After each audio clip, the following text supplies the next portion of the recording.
Morning every student. आज हम एक नए टॉपिक के साथ आ रहे हैं जिसका नाम है पोटेंशियोमीटर विभवमापी। अब विभवमापी क्या होता है, ये किस यूज़ में आता है, इसकी सहायता से हम क्या क्या ज्ञात कर सकते हैं किसी भी सर्किट में, वो सब हम इसमें पढ़ेंगे। तो इस पर वीडियो पे अपन आगे जाए उसके पहले एक छोटी सी रिक्वेस्ट, आपको यदि वीडियो पसंद आए तो इसे like share subscribe and bell icon दबाना ना।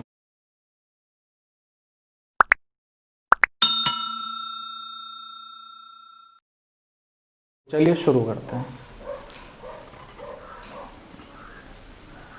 विभवमापी। विभवमापी क्या होता है, देखो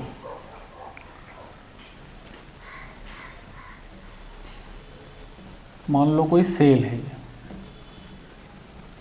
इसका पोटेंशियल डिफरेंस क्या हो गया ई, जिसे अपन पोटेंशियल डिफरेंस को ही अपन क्या बोलते हैं, इसका ईएमएफ।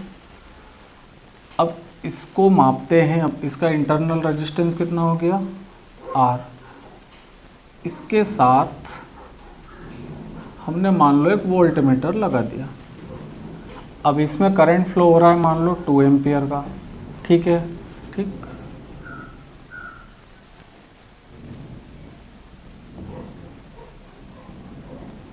क्या वैल्यू इसकी 4 ओम।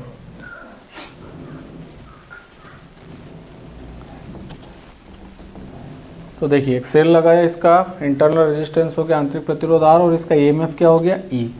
अपन ने क्या करा, इसमें 2 एम्पियर की धारा प्रवाहित करी, ये धारा सेल में से होकर गुजरेगी और इधर प्रतिरोध है, तो टोटल पोटेंशियल कितना हो गया इसका। तो पोटेंशियल निकालने के लिए फार्मूला क्या है, V equal to I R, या V बराबर 2 का मल्टीप्लाई 4 से करेंगे तो 8, और ये चूँकि पोटेंशियल है ना विभव है इसलिए इसकी यूनिट क्या आएगी, वोल्ट। अब जब हम इसे वोल्ट मीटर से मापते हैं कि वास्तव में क्या इतना ही विभव आ रहा है, क्या वास्तव में इतना ही है, तो इन दोनों बिंदुओं के बीच का जो पोटेंशियल डिफरेंस है ना विभवांतर मापते हैं हम इससे, तो ये हमें 8 वोल्ट नहीं बताता है, जब बल्कि उससे कम बताता है। फॉर एग्जाम्पल ये बता देगा हमें 6 वोल्ट। किसी चालक के 2 सिरों के मध्य विभवांतर, या किसी सेल का ईएमएफ, या किसी सेल का आंतरिक प्रतिरोध, हमें ये तीनों ज्ञात करने के लिए एक ही उपकरण की ज़रूरत पड़ेगी और वो है विभवमापी। क्योंकि विभवमापी के अंदर रेजिस्टेंस बिल्कुल न के बराबर होता है, क्योंकि हम जानते हैं कि धारा इस रेजिस्टेंस के क्या होती है, व्युत्क्रमानुपाती। यानी जितना रेजिस्टेंस कम रहेगा उतना किसका मान बढ़ेगा, धारा का। यानी इसकी वैल्यू कम रहेगी तो इसके मान में क्या होगी, वृद्धि होगी ना, क्योंकि जितना प्रतिरोध कम होगा उतना धारा का मान बढ़ेगा। तो इनमें क्या है, इनमें प्रतिरोध बढ़ रहा है तो इधर धारा का मान कम होगा, मतलब धारा का मान कम होगा तो धारा मान लो यहाँ 1 एम्पियर या 1.5 एम्पियर की आ गई। यहाँ पे मापा तो धारा 1 एम्पियर की, तो 1 × 4 कितना हो गया, 4 वोल्टेज ही दे रहा है, जबकि होना कितना चाहिए, 8 वोल्ट। इस वजह से ये शुद्ध मापन नहीं करता है वोल्ट मीटर, इसलिए हमें काय की जरूरत पड़ी, विभवमापी की। तो अब हम पढ़ते हैं कि विभवमापी क्या है। तो देखिए विभवमापी क्या करता है, 3 काम है इसके, इसको आप बिल्कुल ध्यान से समझिएगा। विभवमापी 3 काम करता है। एक तो ये किसी भी सेल का क्या ज्ञात करता है, ईएमएफ। ये क्या ज्ञात करता है, सेल का ईएमएफ। आप सेल के जो सेल तो बंद रहता है, सेल के अंदर दोनों पॉइंट के बीच में जो पोटेंशियल डिफरेंस रहता है ना, सेल के 2 बिंदुओं के बीच में जो विभवांतर रहता है उसे ही क्या कहते हैं, उसका विद्युत वाहक बल। और दूसरा काम क्या करता है, ये किसी भी चालक के न खुला परिपथ 2 सिरों के मध्य क्या ज्ञात करता है, विभवांतर। और तीसरा काम है इसका सेल का आंतरिक प्रतिरोध। यानी एक उपकरण से अपने को कितने काम हो रहे, 3। या तो सेल का ईएमएफ ज्ञात कर लो जिसे अपन पोटेंशियल डिफरेंस बोलते हैं उसका, या उस सेल का आंतरिक प्रतिरोध, या चालक के 2 सिरों के मध्य विभवांतर। तो ऐसा उपकरण जिसकी सहायता से हम दिए हुए सेल का ईएमएफ या सेल का आंतरिक प्रतिरोध और चालक के 2 सिरों के मध्य विभवांतर ज्ञात कर सकते हैं, उसे क्या कहेंगे हम, विभवमापी, जिसे इंग्लिश में बोलते हैं पोटेंशियोमीटर। अब ये देखो, ये तो हो गया, इसके यूज हो गए, 3 उपयोग हो गए, इन तीनों उपयोग में काम आता है। अब विभवमापी में एक्चुअली विभवमापी जो है उसका यदि अपन सर्किट देखें तो होता कैसा है, तो देखिए सबसे पहले इसमें क्या रहता है, एक तार ले लिया हमने। अब इस तार का नाम क्या दे दिया हमने, दोनों पॉइंट का ए बी। ये जो तार है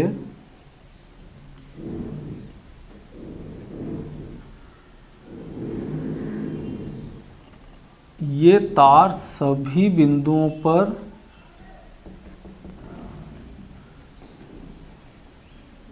एक समान रहना चाहिए। मतलब इसकी मोटाई ऐसा नहीं कि यहाँ से पतला है ना यहाँ जाके मोटा हो रहा हो, तो सभी बिंदुओं पर सभी स्थिति में इसकी मोटाई, लंबाई यानी इसका एरिया, क्षेत्रफल, सारी राशियाँ यानी भौतिक राशियाँ जो बोलते हैं, सारा इसका बराबर होना चाहिए ना, तार बिल्कुल एक जैसा रहना चाहिए।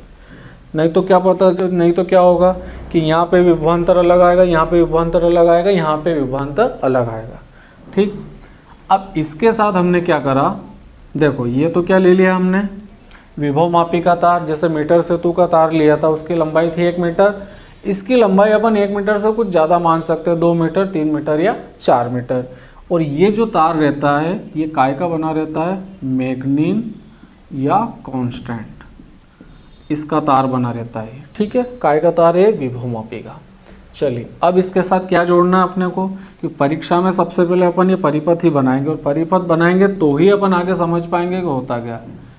इसके साथ अपन ने जोड़ा, इसमें धारा सप्लाई करने के लिए क्या लगाया हमने, एक सेल, और सेल के साथ क्या लगाया हमने, एक रेजिस्टेंस,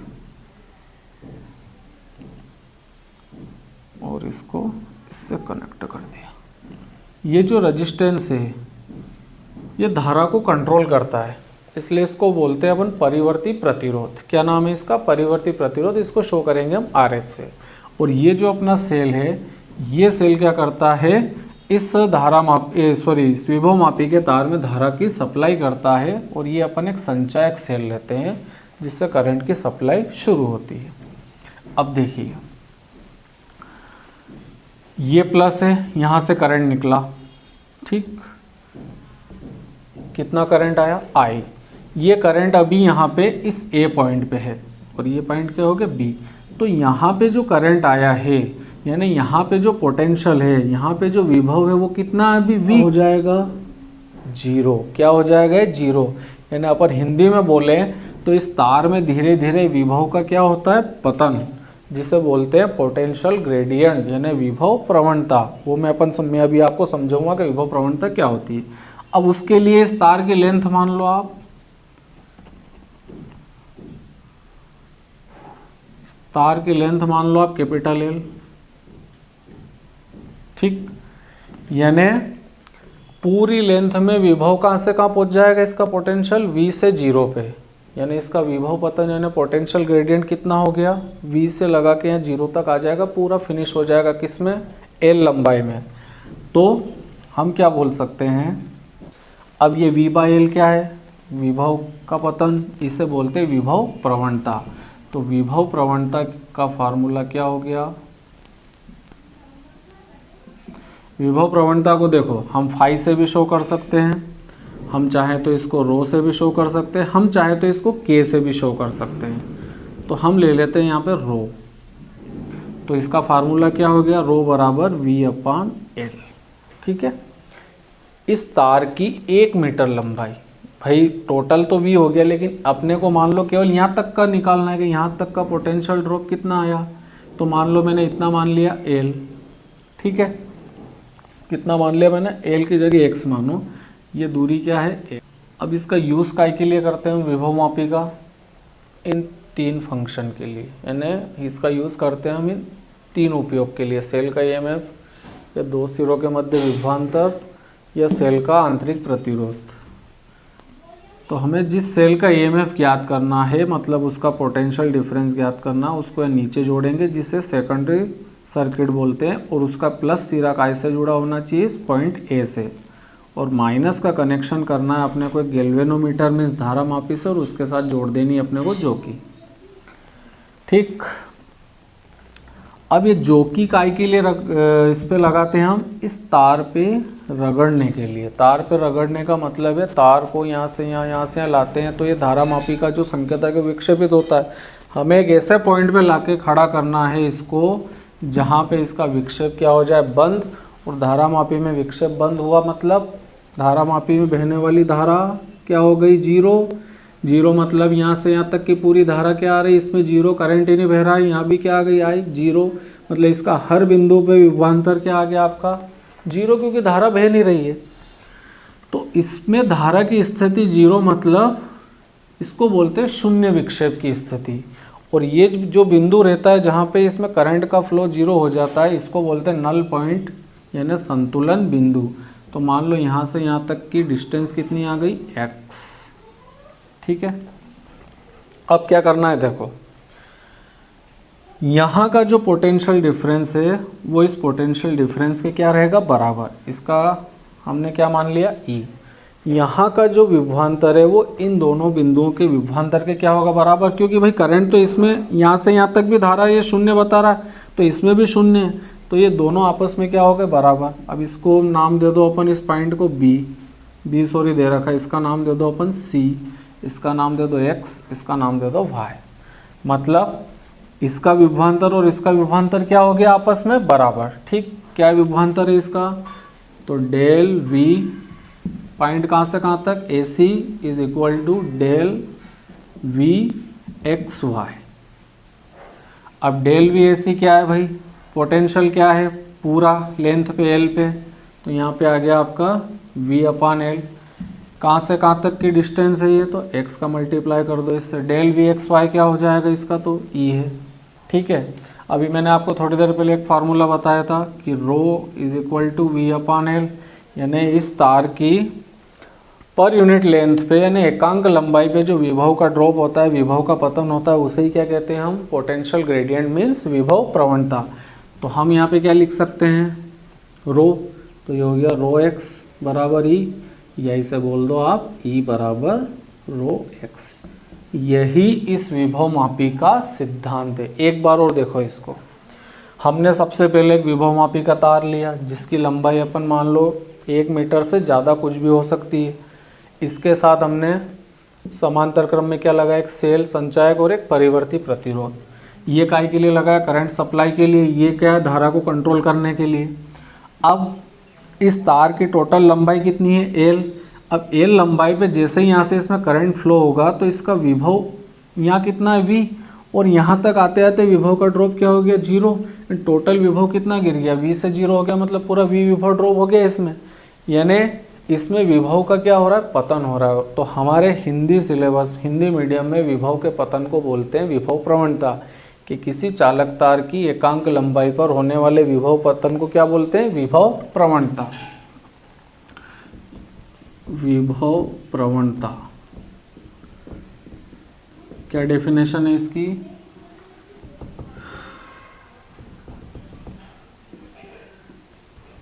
विभव मापी के तार की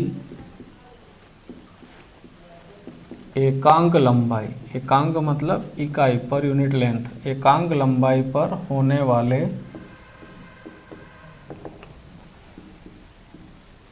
विभव के पतन को विभव प्रवणता कहते हैं। ठीक है,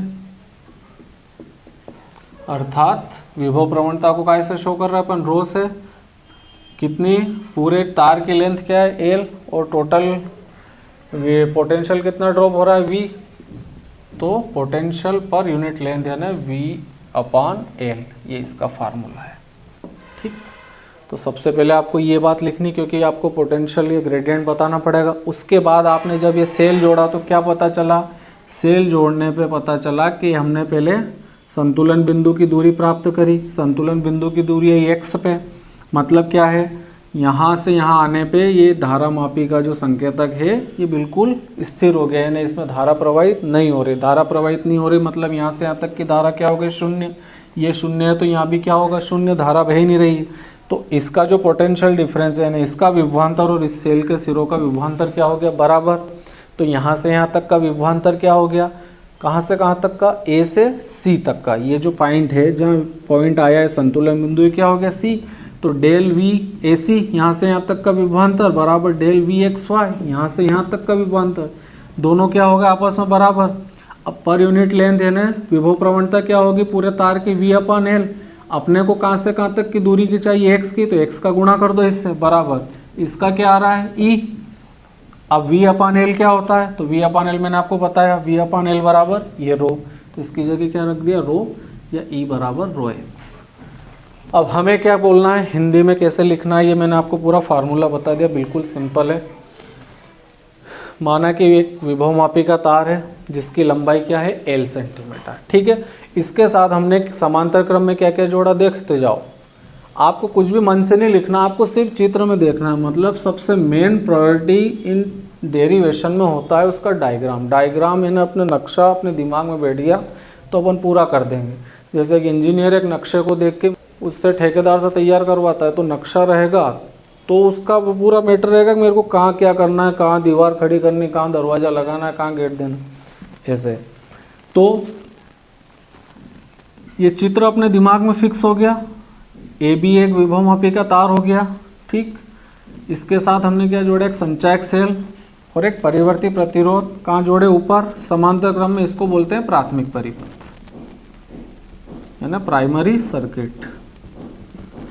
अब जिस सेल का हमें ईएमएफ या पोटेंशियल डिफरेंस ज्ञात करना है उसको हमने कहाँ जोड़ा, नीचे। उसका प्लस सिरा किससे जोड़ा, ए से। ये मैं मिटा देता हूँ, इतने सारे आपको कंफ्यूजन नहीं हो इसके लिए। उसके प्लस सिरे को ए से और ऋण सिरे का संबंध धारामापी और उसके साथ क्या लगा दी, जोकी। अब जोकी को तार पे रगड़ते हैं। तार पे रगड़ने पे यहाँ सी बिंदु पे क्या आ गई, संतुलन बिंदु की दूरी, यानी संतुलन बिंदु ये है और उसकी दूरी कितनी, एक्स। तो बस अब अपने को यहाँ से, अभी तक तो पूरे तार का देखा था हमने पोटेंशियल ड्रॉप, अब खाली इतना इतना देखना है। तो इतना इतना, तो पूरे में इसका क्या करा हमने, मल्टीप्लाई कर दिया इतनी डिस्टेंस का। पूरा कितना हो रहा है, वी अपन एल। तो हमें कितना निकालना है, एक्स का, तो एक्स इंटू वी अपन एल। तो ई बराबर सेल का कितना आ जाएगा, इसके बराबर है चूंकि, तो ई बराबर रो एक्स। ये हमारा विभवमापी का सिद्धांत है। इसमें हिंदी में अपन लिख सकते हैं कि भाई जिस सेल का हमें ईएमएफ ज्ञात करना हो उसके धन सिरे को ए से, तो बिल्कुल ईजी है। मेन स्ट्रक्चर आपको मैंने ये बता दी। ये होता है विभवमापी का सिद्धांत। और इसको समझने के लिए पहले अपने को क्या पढ़ना पड़ता है, विभव प्रवणता। इसको क्या बोलते हैं इंग्लिश में, पोटेंशियल ग्रेडियंट। अभी बहुत जल्द आपको 2 से 3 दिनों में इंग्लिश मीडियम में भी ये वीडियो मिलेंगे। मतलब उनको थोड़ी बहुत ट्रिक तो उनमें समझाने की हिंदी रहेगी, लेकिन लगभग ये मैटर पूरा इंग्लिश में रहेगा। तो जो हमारे इंग्लिश मीडियम के स्टूडेंट है जो एनसीईआरटी से 12th की एग्ज़ाम देने वाले इस साल, उनके लिए इंग्लिश मीडियम और ये हिंदी मीडियम वीडियो अवेलेबल रहेंगे। इसके साथ आपको फिजिक्स के साथ साथ केमिस्ट्री के लेक्चर भी मिलते रहेंगे। आप बिल्कुल पूरे लेक्चर को ध्यान से देखिए, कोई प्रॉब्लम नहीं आएगी आपको, कहीं से कहीं तक डाउट रहेगा नहीं कि ये नहीं ये क्या होता है। बस आप इनको देखिए। और ये था आज का हमारा टॉपिक विभवमापी और विभवमापी का सिद्धांत। ये पूरा आप इसको एक बार देखिए अच्छे से, घर पे याद करिए। और जब मैं समझाता हूँ तब एक कॉफ़ी और एक पेन लेके बैठो, और बिल्कुल आलसी हो तो फिर इसका स्क्रीनशॉट ले। ये करना आपको है, व्यवस्था आपके लिए है, सब कुछ आपको बता रखा है। फिर भी कोई डाउट आए तो आप पूछ सकते हो, ठीक है। तो आज के वीडियो में इतना ही। और हाँ, यदि आपको ये सारी चीज़ें अच्छी लगे, पसंद आई हो, और आपको यदि ये कंप्लीट हो गया, इसमें कोई आपको डाउट नहीं हो, तो फिर एक काम तो बनता है। अब मैं इतनी मेहनत कर रहा हूँ तुम्हारे लिए, तुम तो कुछ करो यार। तो कुछ भी नहीं करना, छोटा सा काम है, इस चैनल को लाइक शेयर सब्सक्राइब और बेल आइकन को दबाना ना भूले। बेल आइकन क्यों दबाना है, ताकि आपको आगे के वीडियो के नोटिफिकेशन आपको मिलते रहे। चलिए नेक्स्ट वीडियो के साथ फिर हाजिर होते हैं। तब तक के लिए गुड लक और अच्छे से तैयारी करें और इनका रिवीजन करें। Thank you.